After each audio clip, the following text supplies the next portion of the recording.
Merci encore à tous les intervenants pour vos riches présentations qui finalement abordent bien la thématique de ce jour, de ce webinaire, et qui touchent finalement beaucoup de questions liées à la responsabilité sociétale qui sont décrites dans la norme ISO 26000, notamment avec tout ce qui est développement local, tout ce qui est création d'emplois, tout ce qui est renforcement des capacités au niveau des communautés, mais aussi avec cette création de synergies innovantes avec des partenariats bilatéraux. Une intervention d'un des participants pertinente que je vais vous lire fait état un petit peu de tous les volets qui ont été abordés lors de ces présentations. Alors, voici ce qui est dit. La production agricole et l'agro-industrie sont des secteurs majeurs de l'alimentation durable. Pour répondre aux défis sociétaux, les producteurs s'engagent en faveur de l'agroécologie et les industries agroalimentaires, mettant ainsi en œuvre des politiques de responsabilité sociétale.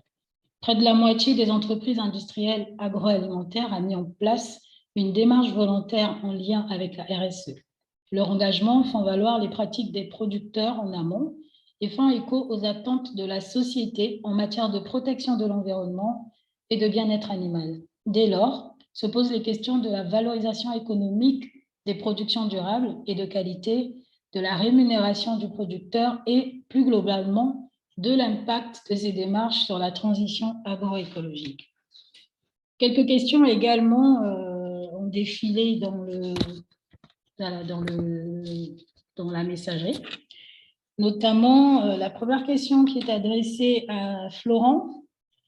Il est primordial de créer la chaîne de valeur avant le lancement de certains projets. Avez-vous suivi cette politique ou est-ce plutôt le projet qui a créé la chaîne de valeur? Donc, Florent, je vous invite à répondre, si possible, à cette question. Alors, oui, j'ai répondu dans le chat, là, mais en fait, on a fait les deux. C'est-à-dire que, bien évidemment, quand on a créé le projet, on a essayé de schématiser et de voir la chaîne de valeur, les réseaux d'acteurs qu'on pouvait mettre en œuvre. Mais en fait, le projet en a généré d'autres qu'on n'avait pas au départ identifiés. Donc, on a fonctionné vraiment avec les deux. Après, une fois qu'on les a eu identifiés, on les a bien, voilà, on les a bien travaillés pour que ça corresponde à ce qu'on attendait aussi. Mais ça a fonctionné dans les deux sens. Et à mon avis, ces chaînes de valeur, il est difficile dans du projet innovant de les visualiser toutes. Donc voilà, pour répondre simplement, on a procédé, on a fait les deux. Merci Florent. Alors, il y avait également une autre question qui est adressée à Destin. Donc, alors, notre participante demandait quelle était la différence finalement entre le compost et le biocharbon, vu que les deux ont pratiquement les mêmes utilités. Donc, Destin, je vous invite à répondre.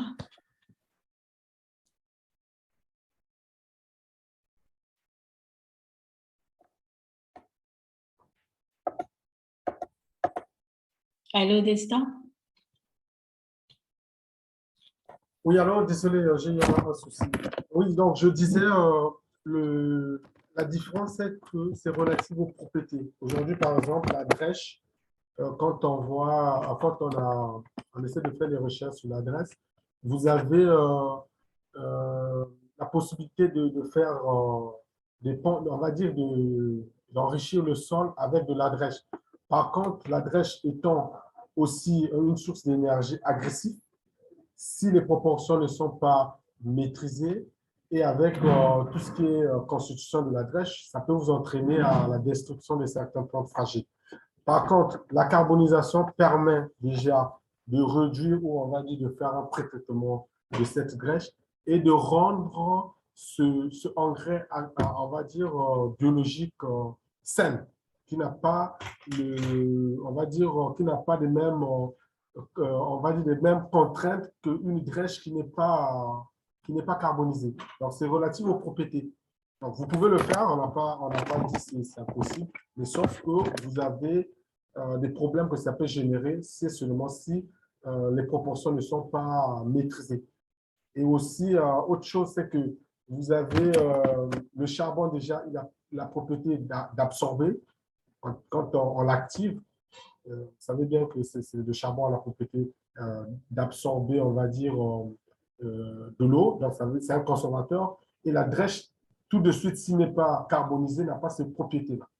Donc, du coup, c'est pour cela qu'on conseille d'aller plus sur du biocharbon agricole, qui est on va dire, un engrais maîtrisé, si la carbonisation elle est respectée, que d'utiliser des autres matières organiques non traitées. Donc, c'est comme on peut parler des déchets, on va dire, des fermiers, qu'on peut utiliser, on peut récupérer dans les fermes pour amender le sol.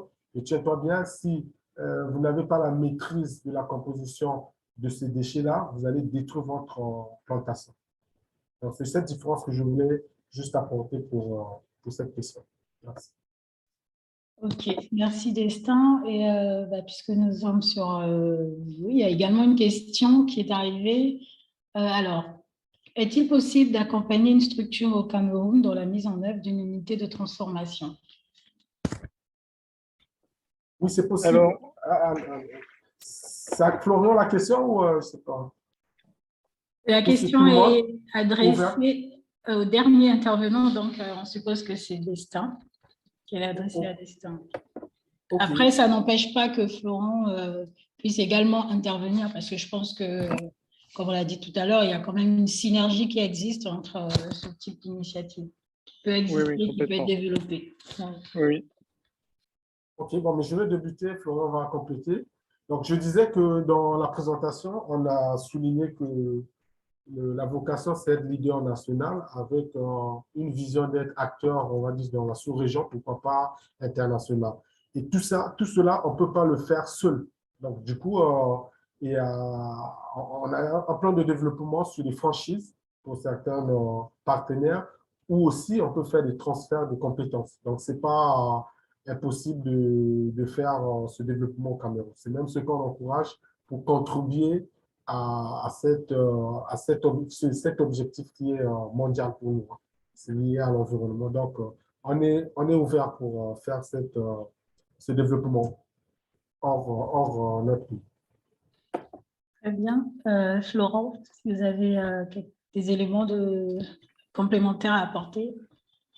Oui, en complément, effectivement, nous au sein du réseau, alors ce que je n'ai pas précisé tout à l'heure, c'est que j'ai une fonction nationale au niveau du ministère de l'Agriculture français, où justement, mon rôle est de favoriser les relations entre le Cameroun et la France, mais aussi les autres réseaux existants sur le continent. Et effectivement, quand on identifie, tel que j'ai suivi le travail sur le charbon, quand on a un acteur comme ça qui maîtrise quelque chose, forcément, nous, on se dit mais comment on peut faciliter soit son intégration dans le pays dont on a la charge, que ce soit le Cameroun, le Nigeria ou autre. Et là, on travaille main dans la main avec ces acteurs-là. Et par contre, on essaie que ça profite à l'ensemble des demandes. On ne peut pas faire uniquement du bilatéral sur un projet particulier, mais d'où l'intérêt de travailler à l'échelle des ministères, parce qu'à partir du moment où on a identifié un acteur, on le connecte au ministère et comme ça, non seulement on répond à la demande, par exemple, au Cameroun, de dire ben, moi je suis intéressé, comment on fait, comment on entre en relation avec cet acteur. Mais en plus, ça peut être inspirant pour d'autres qui n'avaient pas pensé à ce schéma-là, qui n'assistent pas au webinaire, par exemple. Et nous, notre rôle est de diffuser justement ça. Donc, je serais tout à fait content qu'on puisse échanger et avoir, pourquoi pas, un temps spécifique par rapport à ça, s'il y a une volonté de déployer sur le Cameroun. Merci. On est donc là bien dans un système d'innovation ouverte qui ouvre justement les frontières entre les entreprises et qui favorise la diversité des partenariats qui peuvent exister.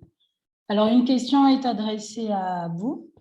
Est-il possible de suivre un renforcement de capacités en agriculture écologique et s'il y a des possibilités de financement? Donc, vous, je vous invite à répondre, s'il vous plaît. Oui, bon, merci pour la question. Donc, c'est vrai que d'habitude, sur toutes ces transformations agroécologiques, la plupart du temps, c'est des programmes.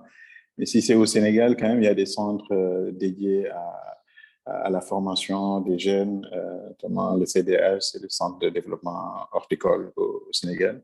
Donc, il y a des centres quand même qui sont dédiés et orientés à ça. Mais la plupart du temps, c'est plus focus projet et la transformation des agriculteurs qui sont déjà en activité. D'accord, merci beaucoup. Et justement, j'avais une question également. Alors, ce que j'aimerais savoir, c'est est-ce que toute cette nouvelle technologie, elle a été acceptée facilement au Sénégal par les producteurs, par les petits producteurs? Oui, en fait, comme on démarre, la plupart du temps, on démarre par des phases pilotes donc, qui peuvent durer 1 à 2 mois. Parce que ce qui se passe sur le plan, l'exemple du solaire. Certains producteurs ont des réticences parce qu'ils n'ont pas l'habitude. Donc, en faisant juste des tests sur 1, 2 mois pour un producteur, et comme ils avaient l'habitude d'acheter du carburant tous les jours, donc c'est des économies tout de suite en fait qu'ils vont avoir sur l'exploitation et qu'ils vont retrouver les mêmes performances, en tout cas en termes d'exor et d'irrigation. Ça, c'est sur la partie solaire. Donc, l'acceptation a été très vite. Après, il y a aussi la pédagogie. Comme je l'ai dit, hein, on ne travaille pas seul sur ces technologies-là. Donc, il y a les centres de recherche qui ont l'habitude quand même d'expérimenter des choses, qui ont l'habitude d'accompagner ces producteurs. Donc, dès qu'on leur présente en tout cas une technologie approuvée par ces centres de référence, l'acceptation devient un peu plus facile. D'accord, merci. Alors, Morgane, est-ce qu'il y a d'autres questions? On n'en voit pas d'autres. Sinon, merci encore aux intervenants pour ces riches interventions, ces riches présentations. Et comme l'a dit un des participants, vous avez abordé des sujets assez pratiques et opérationnels qui permettent justement à tous ces participants d'enrichir plus ou moins leur vision en matière d'innovation agricole, en matière de transition agroécologique et en matière de transition énergétique également, et donc plus loin en matière de développement durable et de responsabilité sociétale. Alors, j'avais également une question pour Florent. Alors, avec le projet Kekaokan, on est vraiment dans une configuration de co-construction, dans une configuration de réciprocité en termes de stratégie de développement territorial. Alors, ce que j'aimerais savoir, c'est est-ce que cette vision faisait déjà partie de vos préoccupations initiales ou bien est-ce qu'elles ont été enrichies au fil du temps, au fil du développement du projet, en termes de déploiement de performance, en termes de responsabilité sociétale, de développement durable? En fait, c'était déjà à l'origine, parce que ce que je n'ai pas précisé, c'est que quand on a commencé à travailler sur le Cameroun, on avait déjà une expérience de travail de coopération en co-construction avec l'Inde. Et encore une fois, dans l'enseignement agricole, la coopération internationale, c'est historique. On en fait depuis 50 ans, 60 ans. Donc, on avait déjà ce souci. Par contre, ce qui a été innovant, surtout, c'est d'intégrer la collectivité territoriale dans sa, entre guillemets, RSE par rapport aux citoyens. Et ça, on n'avait pas pressenti à quel point ça allait être important dans le portage du projet. On l'avait associé comme un acteur du territoire parce que c'est indispensable, mais on ne pensait pas qu'en l'intégrant dans ce souci-là, ça allait impacter autant et sur le territoire, et sur le projet, et sur ce qu'il est en train de devenir, on le déploie voilà, sur l'ensemble du territoire, et ça nourrit aussi d'autres collectivités. Comme je disais tout à l'heure, on fait à la fois, on anticipe des choses en disant, bon, voilà la stratégie qu'on se fixe, parce qu'on a cette expérience-là, on sait que c'est important, mais après, on est toujours en veille par rapport aux opportunités et à l'évolution soit des concepts, soit du projet. Je ne sais pas si ça répond à la question, mais… Oui, tout à fait. Merci, Florent. Alors, il y a M. Ababacar Brahim qui a levé la main. vous pouvez poser votre question. Allô?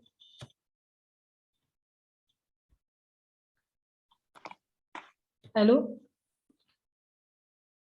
Alors, Monsieur Babacar, Babacar Brahimba, vous pouvez poser votre question. N'hésitez pas. Bon, je crois qu'il ne nous entend pas. Il faut activer le micro. Alors, Morgane, il ne peut pas activer le micro parce que du coup, il n'est pas co-hôte. C'est vrai que de manière générale, on préfère que vous écriviez vos questions pour éviter que tout le monde ouvre son micro, sinon c'est compliqué. Donc, si M. Babacar peut faire comme tout le monde, d'écrire sa question, c'est plus simple. Voilà, donc je le dis que M. Brahim Ababacar explique qu'il propose d'accompagner les coopératives agricoles. Si vous pouvez nous en dire plus, peut-être dans la boîte à commentaires et laisser vos coordonnées également afin qu'ils soient partagés, ce serait parfait. Ouais.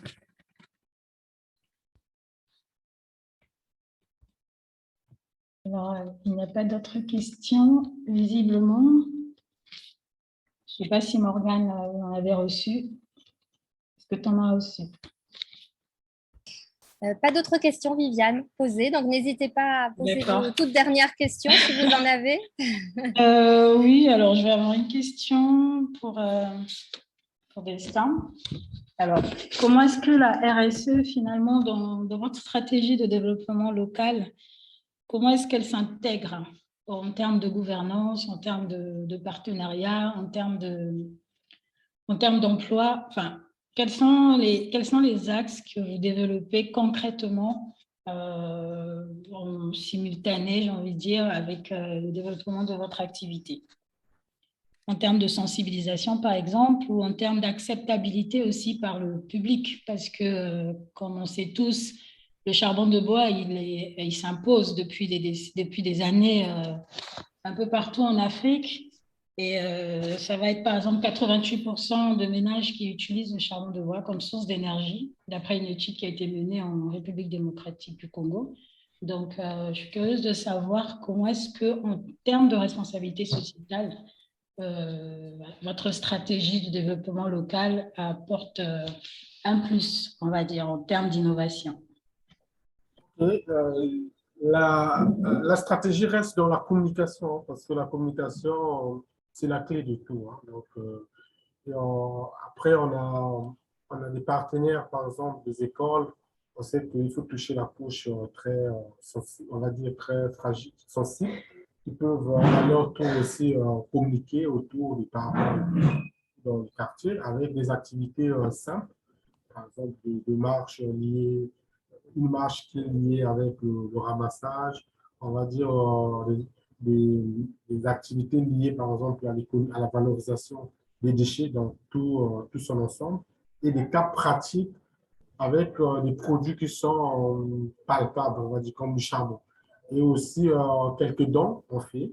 Donc il y a des activités qu'on mène avec des volontaires, des bénévoles. Et une fois on a pu collecter une bonne partie, par exemple, des déchets, on peut faire un don à un orphelinat. Ça veut dire qu'on montre à ces enfants quelle est la valeur ajoutée liée aux déchets qui est autour de nous. Et nous, on a fait une action, étant donné qu'ils ne sont pas peut-être proches de nous, voilà l'énergie qu'on vous en met. Et du coup, à leur tour, ça fait aussi, on va dire, une chaîne ou une continuité de communication autour. Et on a des entreprises, par exemple, qui sont très sensibles. J'ai cité quelques-uns et quelques-unes qui nous invitent.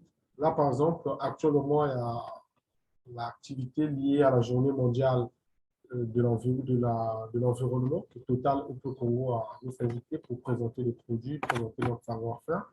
Là, ça se déroule. Après cette réunion, je vais courir là-bas. C'est toujours dans la communication qu'on essaie de donner nos actions en termes de RSE.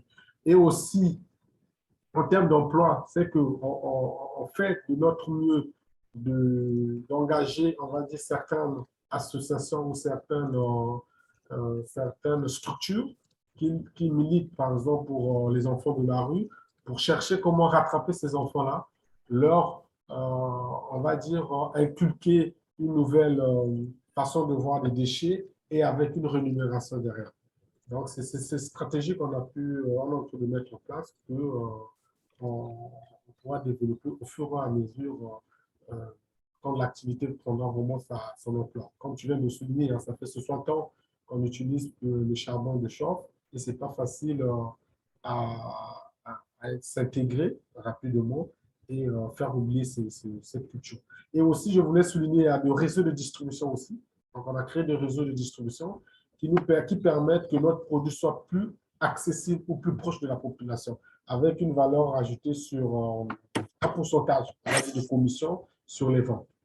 Donc, c'est un peu tout ce que je pouvais partager. Je ne sais pas si j'ai répondu à la question. Oui, tout à fait. Et merci encore. Merci Destin, merci Florent, merci vous pour vos interventions éloquentes, j'ai envie de dire, et surtout qui ont apporté un plus en matière d'innovation, en matière de transition agroécologique, en matière de transition énergétique pour tous les participants qui ont répondu présents à ce webinaire. Et donc, une fois de plus, merci également à RSE et PED pour la mise en place de ces cycles de webinaires qui sont très enrichissants pour tous les participants. Et donc, pour conclure, comme l'a dit l'un des participants, finalement, toutes les entreprises et tous les programmes, tous les projets qui sont mis en place sont de plus en plus concordants avec les problématiques de responsabilité sociétale pour répondre justement à ces grands défis sociétaux.